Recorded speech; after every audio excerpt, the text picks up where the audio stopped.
Now tonight we do want to understand this trajectory leading to this point. We do have Uganda's permanent representative of the United Nations in New York, Andonia Ayebare. Ambassador, thank you so much for joining us tonight. Thank you, Sandra, for having me. It's a pleasure. Well, first things first, the question on most people's minds is, how did we get to this point? What is that one thing that we did right to get to this point? To the point of opening the border. A lot of right things were done to get to this point. As you mentioned, it is 3 years since the border was closed, but also since bilateral relations between Rwanda and Uganda deteriorated, which was unfortunate. So the border opening is one of the elements, among many other elements, that really affected the bilateral relations between the two countries. Well, most Ugandans are saying this is a diplomatic win for us as a country. We are getting back in business. We've been trying as much as possible. We've seen different interventions, being done here and there. At this point in time, when we did see Lieutenant General Kainerugaba really visiting Rwanda, and we are seeing this new development, what does it mean exactly? And could you quantify his contribution to the reopening of the border? Oh, no doubt, General Muhoozi Kainerugaba coming in was a game changer. Yes. But I should also note that the chief diplomats are our two presidents, President Yoweri Museveni and President Paul Kagame. General Muhoozi was the envoy of our president. So he came in and did well, but on behalf of our president. Yes. And his coming in was a game changer. And this can be attributed to his stature, his deep understanding of the history of the two countries, and the respect he commands in Rwanda.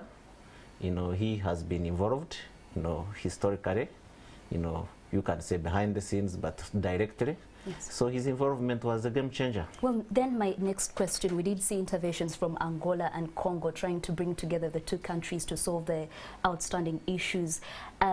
From the background and where you sit, what was not being done right before? Angola and DRC yes. came in under the Rwanda framework. And that was really, they made a contribution. All these issues were framed during the mediation of the two countries. You mentioned the border opening. The yes. border opening is in the context of the Rwanda framework agreement. So they did contribute to the framing of the issues and confidence building. Most of diplomacy happens behind the scenes, so you never got to see it. Now, I know we haven't really had, say, a company or any of the countries coming forward to say this is just how much we've lost. But there are a number of business people out there, a number of on the side of Rwanda and on the side of Uganda, who are probably asking themselves, how much did we lose? Yeah, a lot. We lost a lot, probably millions of dollars, who knows. And the clever people in finance and business, the private sector, and our governments can have a rough figure, but it's a lot of money. We lost a lot of money and time. It's not only business, but social and political interactions between the two countries were also affected. Finally, as we conclude our conversation tonight, how do we then work towards having a conflict-free relationship with Rwanda moving ahead? What are some of the measures that we are putting in place to see that we don't see the same closure happening, say, in the coming years? I think we have learned a lot. True. As Uganda, from this, deterioration of bilateral relations.